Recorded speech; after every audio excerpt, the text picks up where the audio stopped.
This is a quick update on my Subaru Forester crank pulley radiator coolant replacement video. Yeah, it's all done now. New crank pulley in place.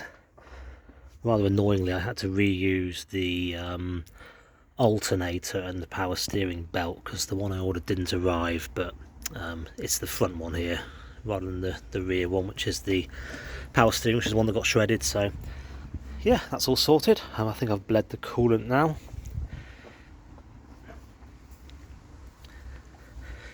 You can actually tell quite a lot by squeezing hoses like this. If you squeeze this hose and at the same time listen at the expansion tank for sloshing noises, you can generally tell if there's any air in the system.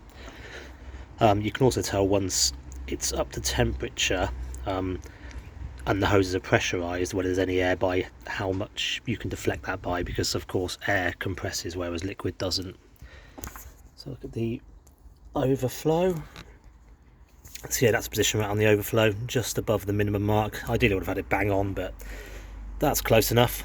I will do another video when I've got it up to temperature. I think a lot of people don't really understand the purpose of these marks. This is the full and this is the minimum mark, but what should happen if it's all working correctly is it should raise exactly from the minimum mark to this full mark when the engine is up to temperature. That's assuming you've got the standard thermostat and standard radiator cap pressure.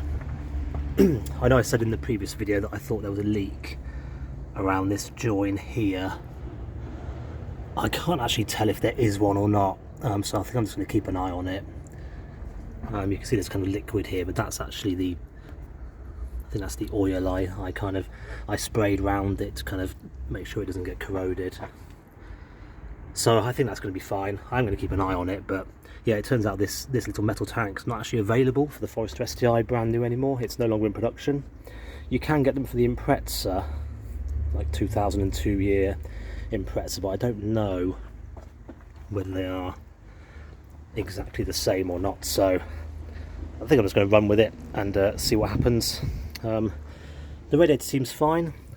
Just for the record, it's an NRF brand 53711. So 53711 is the model number. It's not the best quality thing, but I was a bit limited on what I could buy really, and it does seem to be doing the job with no leaks.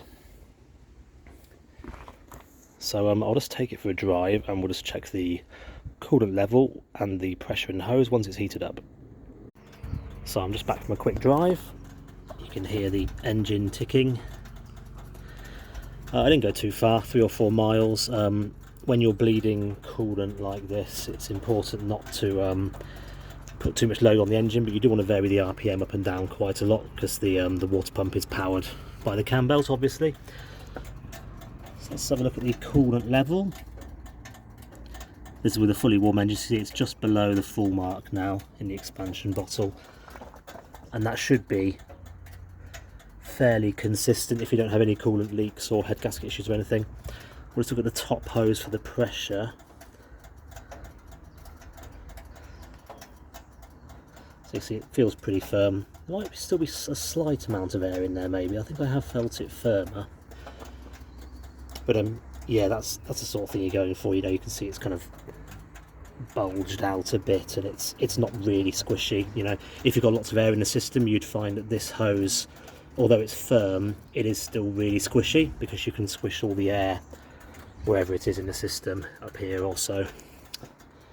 Let's check these are all warm. Yeah, there's clearly coolant flowing in that one, so that's good. Yeah, the system should self-bleed really. You know, all the air will collect in this expansion tank, and then when the pressure cap releases the coolant to the expansion bottle, because it's effectively the highest point in the system, the air will collect in the top here and it'll flow along this expansion pipe all the way along the top of the radiator and into the bottom of the bottle. So if you've got trapped air, it should appear as bubbles in the bottom there, and then when this sucks the coolant back in, it will obviously suck it from the bottom and replace the air with coolant. So that's the idea. The system should be entirely self-bleeding, but this all looks good.